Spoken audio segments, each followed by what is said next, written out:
ಸಿಗ್ನಲ್ಗಳು ಸರಿಯಾಗಿ ಕೆಲಸ ಮಾಡ್ತಿಲ್ಲ. ಒಂದು ಅವು ರಿಪೇರಿ ಬಂದವು, ಅವು ಯಾರು ಮೇಂಟೆನೆನ್ಸ್ ಮಾಡ್ಲಕ್ಕೆ ತಯಾರಿಲ್ಲ. ಯಾದಗಿರಿ ಜಿಲ್ಲೆಯಲ್ಲಿ ಹಸಿರು ಪರದೆಗಳು ಯಾವ ಸಿಗ್ನಲ್ಲೂ ಇಲ್ಲ.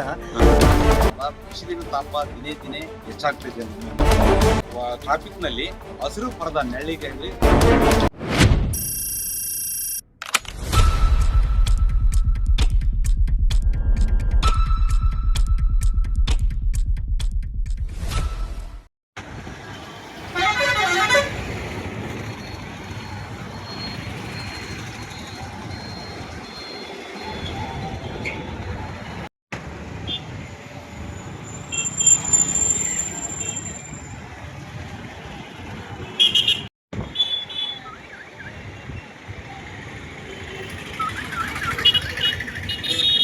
ಯಾದಗಿರಿ ನಗರದ ಪ್ರಮುಖ ಸರ್ಕಲ್ಗಳಲ್ಲಿ ಸಿಗ್ನಲ್ಗಳು ಸರಿಯಾಗಿ ಕೆಲಸ ಮಾಡ್ತಿಲ್ಲ. ಒಂದು. ಎರಡನೇದು ವಾಹನ ಸವಾರರಿಗೆ ಬಿಸಿಲಿನ ತಾಪ ದಿನೇ ದಿನೇ ಹೆಚ್ಚಾಗ್ತಿದೆ ನಮ್ಮಲ್ಲಿ ಜಿಲ್ಲೆಯಲ್ಲಿ. ಇಲ್ಲಿ ಏನಂತಂದ್ರೆ ಎಲ್ಲ ಕಡೆಗೆ ಮಾಡಿದಂಗಿಲ್ಲ ಅಂದ್ರೆ ಟ್ರಾಫಿಕ್ನಲ್ಲಿ ಹಸಿರು ಪರದ ನೆರಳಿಗಾಗಿ ಹಸಿರು ಪರದ ಆಗ್ತಕ್ಕಂಥ ಕೆಲಸ ಮಾಡಬೇಕು. ಅದಲ್ಲದೆ ಪ್ರಮುಖ ಸರ್ಕಲ್ಗಳಲ್ಲಿ ಲಕ್ಷ ಲಕ್ಷ ಖರ್ಚು ಮಾಡಿ CC ಕ್ಯಾಮ್ರಾ ಅಳವಡಿಸಿರೋದ್ರಿಂದ ರಾಜಾರೋಷವಾಗಿ ಅಕ್ರಮ ಮರಳು ಅವು ಸಾಗ್ತಿದ್ರು ಕೂಡ ಇಲ್ಲಿವರೆಗೆ ಯಾಕೆ ಪತ್ತೆ ಹಚ್ಚಿಲ್ಲ. ಮಾನ್ಯ ಜಿಲ್ಲಾಧಿಕಾರಿ ಖುದ್ದು ಹಾಕಿಸಿ ಸ್ಥಳಕ್ಕೆ ಹೋಗಿ ಆ CC ಕ್ಯಾಮ್ರಾಗಳನ್ನು ಪರಿಶೀಲಿಸ್ತಕ್ಕಂಥ ಕೆಲಸ ಆಗಬೇಕು. ಅದ್ರ ಜೊತೆಗೆ ಏನದ ಹಸಿರು ಪರದ ತಕ್ಷಣ ಅಳವಡಿಸಬೇಕು ಮತ್ತು ಎಲ್ಲ ಸಿಗ್ನಲ್ಗಳನ್ನು ಚಾಲೂ ಮಾಡಿಸಿ ಸಂಚಾರಕ್ಕೆ ಸುಗಮ ಸಂಚಾರಕ್ಕೆ ಜಿಲ್ಲಾಡಳಿತ ಅನುಕೂಲ ಮಾಡ್ತಕ್ಕಂಥ ಕೆಲಸ ಮಾಡಬೇಕು. ಇಲ್ಲದಿದ್ದರೆ ರಸ್ತೆ ತಡೆದು ಪ್ರತಿಭಟನೆ ಮಾಡಬೇಕಾಗ್ತಕ್ಕಂಥದ್ದು ಇದೇ ಸಂದರ್ಭದಲ್ಲಿ ಜಿಲ್ಲಾಡಳಿತಕ್ಕೆ ಎಚ್ಚರಿಕೆ ನೀಡಬೇಕು.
ಯಾದಗಿರಿ ಜಿಲ್ಲೆಯ ಪ್ರಮುಖ ಸ್ಥಳಗಳಲ್ಲಿ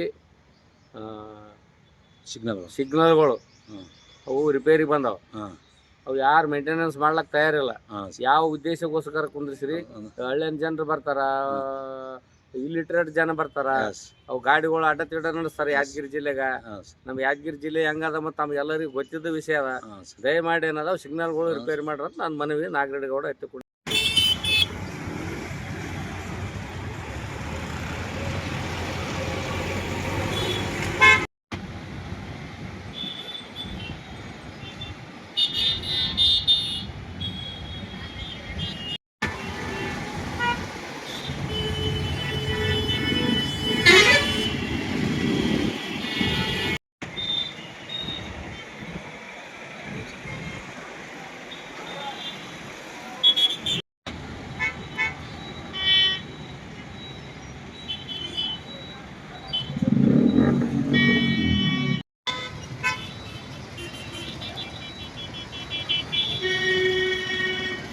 ಹಲೋ, ಹೇಳ್ರಿ.